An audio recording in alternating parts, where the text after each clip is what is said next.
स्वागत है आप सभी साथियों का एक बार फिर से आपके अपने YouTube चैनल एग्ज़ाम वॉरियर्स में। तो साथियों, पीईटी का एग्ज़ाम हमारा 16 अक्टूबर यानी कि आज को कंप्लीट हो जाएगा और हम में से बहुत से जो युवा हैं तैयारी कर रहे थे, पीईटी का एग्ज़ाम देंगे तो देने के बाद इसमें एलिजिबल होंगे और अच्छे मार्क्स लेकर आएंगे, अच्छी परसेंटाइल लेकर आएंगे। अब हमारे आगे समस्या आती है कि हमने पीईटी का एग्ज़ाम दे दिया, उसमें अच्छा परसेंटाइल ले आए और उसके बाद भी हमको मिला क्या? बाबा जी का ठुल्लू। तो क्या हो गया? गवर्नमेंट ने कहीं ना कहीं हमें कुछ ना कुछ किसी तरीके से बेवकूफ़ बना दिया और हम बेवकूफ़ बन के बैठ गए। वीडियो को पूरा देखें, वीडियो को अपने साथियों तक शेयर करें और फिर सोचें, दिमाग लगाएं कि हमने पीईटी में एग्ज़ाम देकर अच्छे परसेंटाइल लाकर अच्छे मार्क्स अचीव करके मेहनत करके और फिर हम बैठे हैं। अब फिर से पीईटी का एग्ज़ाम आ जाएगा और फिर हम पीईटी का एग्ज़ाम देने चले जाएंगे और ये वाला पीईटी का एग्ज़ाम हमारा बेकार चला जाएगा। मालूम है कैसे? अब हमें क्या चाहिए? अब हमें चाहिए अगला पीईटी होने से पहले वैकेंसी। अगला पीईटी होने से पहले वैकेंसी आना हमारा अपना अधिकार है और इस अधिकार को मांगो। इसके लिए हमें मांग करनी चाहिए गवर्नमेंट से अब कि अब वो वैकेंसी लेकर आए। अब वैकेंसी गवर्नमेंट से हम कहेंगे तो वैकेंसी 10 निकाल देगी कि भाई इसमें अप्लाई करो। पता है पीईटी में कितना बच्चा बैठ रहा है? पीईटी में लगभग 35 लाख बच्चा बैठ रहा है। 35 लाख, सोचिए, 35 लाख के आसपास बच्चा बैठ रहा है। अब 10 वैकेंसी या 10,000 या 20,000 वैकेंसी में क्या हो जाएगा उस बच्चे का? सोचिए, कुछ नहीं होगा। तो अब वैकेंसी कम से कम 1 लाख के आसपास आनी चाहिए जिसमें पीईटी वाला हमें लागू कर सके जो पीईटी देकर आए हैं। अब वो कैसे लेकर आती है वैकेंसी? वो गवर्नमेंट की अपनी हेडेक है। गवर्नमेंट ने हमें ये कहा था, ये पास करके दिखाइए, अच्छी परसेंटाइल ला के दिखाइए, हम ले आए, ठीक। लेकिन अब हमें क्या चाहिए? अब हमें चाहिए वैकेंसी। अब हमको वैकेंसी चाहिए और वो वैकेंसी कम से कम 1 लाख वैकेंसी आना चाहिए जिसमें हम पीईटी वाले एलिजिबल हों। ये गवर्नमेंट से हमें मांग करनी पड़ेगी। क्यों? क्योंकि अगर ऐसा नहीं करेंगे तो गवर्नमेंट अब आगे विचार बना रही है कि 2 बार, 1 साल में 2 बार पीईटी करवाएगी। 1 साल में 2 बार पीईटी करवाएगी अगर गवर्नमेंट, तो हमारा, अगर मान लो हमने अभी पीईटी दिया, ठीक, और हमने अभी पीईटी दिया, ठीक 6 महीने बाद फिर पीईटी हो जाता है, 6 मंथ के बाद, तो और इस बीच में कोई भी वैकेंसी नहीं आती तो ये हमारा पीईटी, यानी कि इसमें जितना भी हमने पैसा लगाया, जितनी भी मेहनत की, वो जीरो हो जाएगी। उसका कोई औचित्य नहीं। गवर्नमेंट फिर कहेगी पीईटी दीजिए और फिर 6 महीने बाद दोबारा पीईटी करवा देगी और हम इस एग्जाम को देते रहेंगे। बात समझ रहे हैं? और आप कहेंगे नहीं, हम तो इस बार दे चुके तो अगली बार नहीं देंगे। आप भी देंगे, जिसके नंबर 99 होंगे वो भी देगा। क्यों देगा? क्योंकि वो सोचेगा अब 100 लेकर आएंगे तो देंगे और इसमें पैसा लगाएंगे और फिर जाएंगे वहां पेपर देने, फिर पैसा लगाएंगे। पता है इसका एक पीईटी का पेपर देने में कम से कम 1,000 रुपए का खर्चा आता है, 1,000 से ज्यादा का। मालूम है?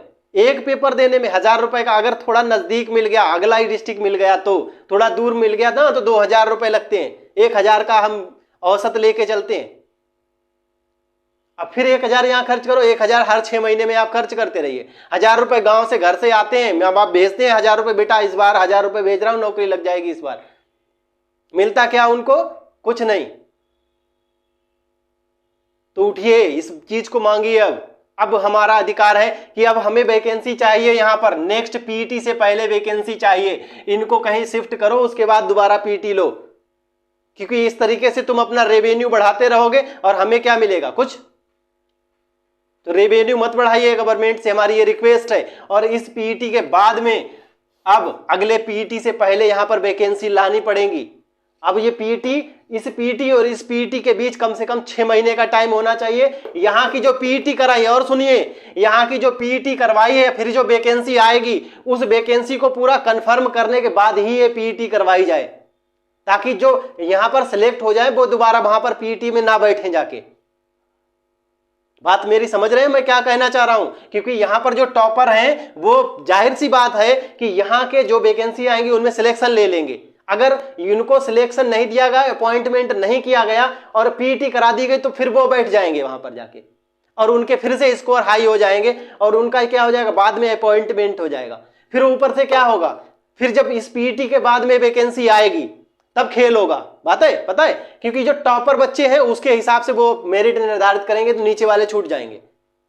तो इसीलिए यहां जो पीटी उन्होंने करवाई है, इस पीटी के बाद वैकेंसी आए, वो वैकेंसी क्लियर की जाए 6 महीने के अंदर, उसके बाद अगली पीटी करवाई जाए।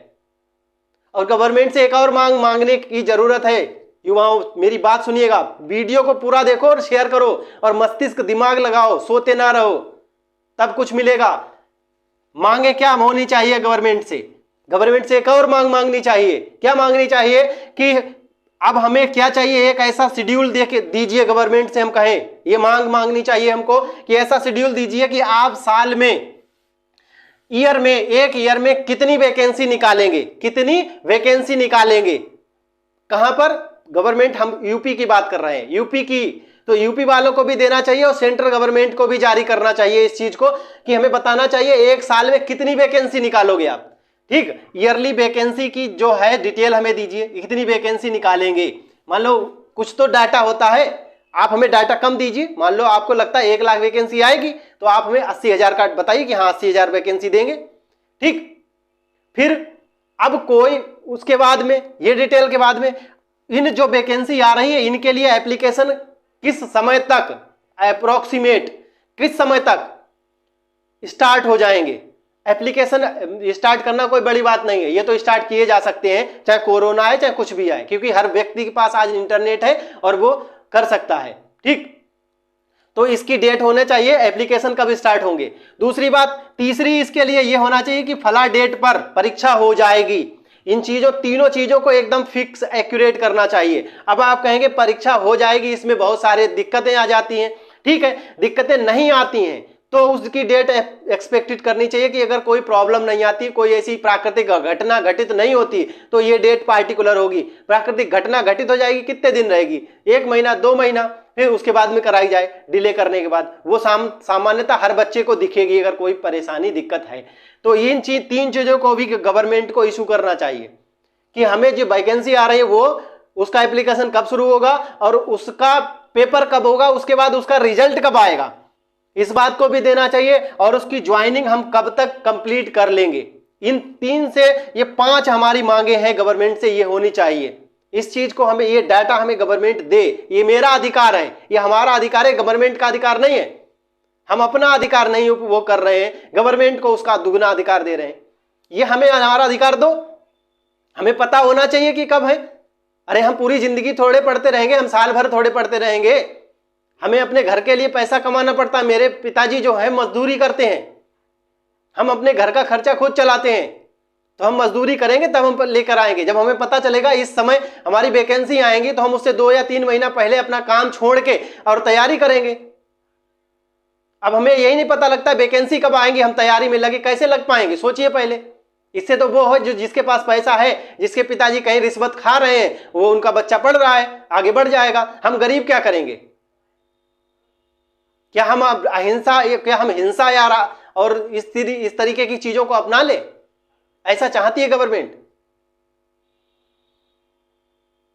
तो हमको ये चीज दे गवर्नमेंट की, इस समय हमारी वैकेंसी आएंगे, हमें पता चले, हम उस समय अपनी तैयारी करेंगे और हमें पता होगा कि पेपर कब है, तो उसके अकॉर्डिंग हम अपनी प्रिपरेशन करके और उसके बाद में फिर दोबारा अपना काम पे लग जाएंगे। हमारा सिलेक्शन होगा, अगर हमारे अंदर योग्यता होगी सिलेक्शन हो जाएगा, नहीं योग्यता होगी तो नहीं होगा। लेकिन हमें ये चीज पता ही नहीं होती कि पेपर कब होगा। जैसे रेलवे का ले लीजिए, 3 साल में कितने बच्चे का नुकसान हुआ, कितने बच्चे परेशान हैं, कितने बच्चे डिप्रेशन में चले गए। अब कौन तैयारी कर रहा है इसकी? वही तैयारी कर रहा है जिसके बाप के पास पैसा है, जो मजदूरी करके कर रहे हैं। वो उनसे कहा बेटा आप आ जाओ, अब नहीं होगा, अब बस मजदूरी करिए आके। तो अब सोचिएगा 3 साल से कंटिन्यू कौन तैयारी करेगा, कैसे कर पाएगा गरीब बच्चा? ये तो सोचने वाली बात है। आप 3 साल से अटकाए, हाँ अब होगा अब होगा अब होगा, ना बच्चा बेचारा वो अपना काम करता, वो भी नहीं कर सकता था। एक और काम करती है गवर्नमेंट, बस कहती रहेगी होगा पे एग्जाम, होगा होगा होगा, लास्ट में कहती नहीं होगा। फिर उस बच्चे से जो फीस दी गई वो भी रिफंड नहीं करेंगे। और कायदे में तो जो अगर कोई पेपर इस तरीके से कैंसिल किया जाता है तो उस जो भी विभाग है उसको भत्ता देना चाहिए इतने दिन का। रेलवे ने इतने दिन डिले किया, ये भत्ता दे, हमें भत्ता देगी, एक्स्ट्रा हमें सैलरी देगी जो नियुक्त होंगे या नहीं नियुक्त होंगे, सबको सैलरी दो। क्यों आपने बैठाए रखा?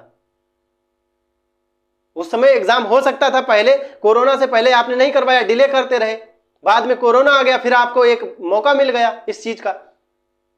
इसी तरीके से एक और डीआरडीओ में वैकेंसी आई थी, गवर्नमेंट ने कहा हाँ होगा होगा होगा, लास्ट में कह दिया नहीं होगा एग्जाम। अब उसके लिए जो एलिजिबल बच्चे थे उनकी एज हो गई ओवर, अब कहां जाए वो? इस बात को कोई सुनने वाला है? कोई नहीं सुनने वाला है, क्योंकि हम सुनाने नहीं चाहते हैं, क्योंकि हम चुपचाप बैठ जाते हैं। गवर्नमेंट कही बेटा तुम बैठ जाओ, हाँ बैठ जाएंगे। अरे हम क्यों बैठ जाएं यार? ये जो अधिकार है वो तो तुमने डिले किया, हमने तो डिले नहीं किया। अब जो वैकेंसी निकालोगे तुम उसमें वही एज का क्राइटेरिया रखोगे, उससे हम बाहर हो गए। तो हमें ये वो पेपर तो करवाइए, या तो डिले ना करते, आप 2 महीने बाद बता देते भाई पेपर नहीं लेंगे। क्यों डिले किया? उसकी फीस भी खा गए। अब सोचो उसमें 1900 कुछ वैकेंसी थी, 1900 कुछ वैकेंसी थी, उसमें 200 रुपए का जो है फीस गई थी। अब 200 के हिसाब से सोचो, अगर 1 लाख बच्चे ने भी डाला, 200 लाख हो गए। 200 लाख का किसे फायदा हुआ? कौन खा गया? उसको फायदा गवर्नमेंट को, 200 लाख रुपए मिल गए फ्री में। सोचिए, अब हमको तो 200 रुपए में हम 1 महीने का खर्च चलाते हैं, तो हमारा तो 1 महीने का खर्च चला गया, ना पैसा मिला ना नौकरी मिली, कुछ नहीं, खाली हाथ है। तो इसीलिए रिक्वेस्ट है कि सबको भेजो, सब लोग एकत्रित हो, सभी युवाओं से ऐसा है, नहीं तो ऐसे इसी तरीके से शोषण होता रहेगा, यही गवर्नमेंट करेगी। और गवर्नमेंट का खेल समझिएगा, देखो कितना दिमाग लगा के ये लोग करते हैं, क्या दिमाग लगाते हैं, देखिएगा किस तरीके से मूर्ख बनाते हैं हम लोगों को। तो जुड़िए, उठिए और अपनी मांगों, अपने अधिकार को मांगिए, तब कुछ होगा, नहीं तो फिर इसी तरीके से मूर्ख बनते रहिएगा।